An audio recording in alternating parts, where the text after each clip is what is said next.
खुलुमबाय स्टुडियो दं आं रुबेन बसुमतारी। सांग्रां जा, नोंथाङा बे समाव सांग्रां जा, नङाब्ला नोंथाङा गोबां खैफोदाव गोग्लैनो हागौ। बे समाव बोथोरखौ लानानै मोनसे गोनांथार रादाब फोसावनो आवगायदों। सांग्रां जा, नोंथाङा बाहेरायाव ओंखारनायनिफ्राय सांग्रां जा।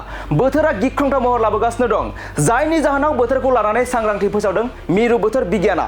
रंजालि बैसागु फोरबोनि समाव बोथोरखौ माब्लाबा सान्दुं, माब्लाबा अखा, बारहुंखा, सार अन्थाइजों गिख्रंथाव महर लानायखौ नुनो मोन्दों, जायनि थाखाय बोथोर बिगियाना रायजोआव येलो एलार्ट फोसावदों। मिरु बोथोर बिगियाना सांग्रांथि रादाब फोसावनाय बायदिब्ला माखासे सानसिमहालागै बोथोरा जोबोद गाज्रि थासारि जागोन। गोबां ओनसोलफोरावनो गोबां बिबांनि अखा हानानै दैबाना जानायनि जाउनाव सुबुंफोरा दैबानाजों भुगिनांना दं आरो गोबां सुबुंफोरा हान्था मेला खालामग्रा लामाफोरावबो दैबानानि जाउनाव थाबथानानै दं, जायनि थाखाय बोथोर बिगियाना माखासे ओनसोलफोराव येलो एलार्ट फोसावदों। बेफोर जाबाय क'क्राझार, चिरां, बाक्सा, उदालगुरि, बरपेटा, बङाइगाव, गवालपारा, माजुलि, हाइलाकान्दि, धुबुरी, नगाव, मरिगाव, कार्बि आंलं बायदि ओनसोलफोराव बोथोर बिगियाना येलो एलार्ट फोसावदों।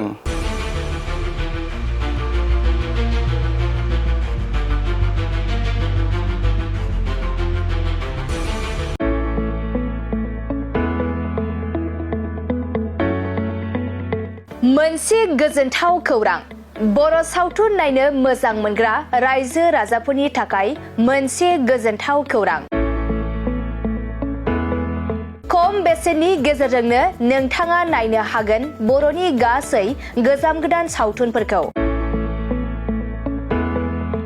बर' सावथुन नायनो थाखाय ओंखारदों मोनसे आंगो स्ट्रिम एप।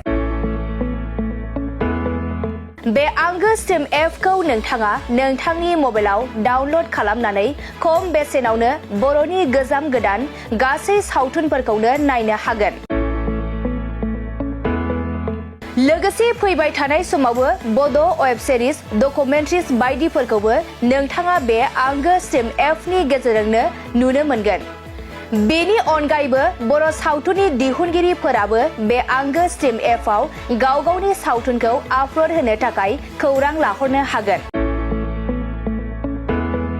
आरो जाय बिथांमोननि सावथुनफोरा इउटुबाव पाब्लिश जायाखै, बिथांमोनाबो बे एपआव आपल'ड होनो थाखाय खौरां लाहरनो हागोन।